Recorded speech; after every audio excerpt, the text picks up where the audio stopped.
Napapatanong ka rin sa iyong isipan kung bakit kinaya lahat ng ito, kung paano ko nakikilisan yung mga pangarap ko nang hindi nalilito. Huwag ipakita mo ko na kalmado, pero yung utak planado.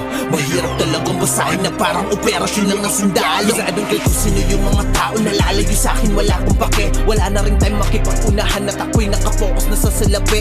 Dami nilang pinag-aagawan, ako'y nasa tabi lang at nagkakape. Yung gusto nila na mapatunayan, kita nilang ako yung nakadali. Di makabali at makapaniwalang syetro ay hawak ko na. Di na nagsalit at nakisali sa mga utak nilang talangka. Di halatado sa iyong namangha, masalatadong ikay dismaya. I can see fake smile in front of my face na iyong inakalang hindi halata. Kaya kita mo naman kung paano gumalaw, kahit na dinuro-duro ayaw umayaw. Di nyo na makita na apektado, tinanggal ko sa isip ako paano bumitaw. Dami na iba ka sa akin kaso di ko pinatulan, lalo na yung mga feeling magaling ka. Gustong totoo na magaling ka, ba't di ko naririnig yun sa iba? Sa iyo pa mismo yun nag-umpisa. Teka tol, di ka ba nahihiya? Sa bagay kinakailangan pag sobra sa hangin ay kakapalan na mukha. Ikaw yung tipo na puro dada, kaya di tayo magkakatugma. Ako kwineto kung mga nangyari habang ikaw yung mga di nagawa. O sige waran yun ta, parang ang masahid ko taga-diin ka.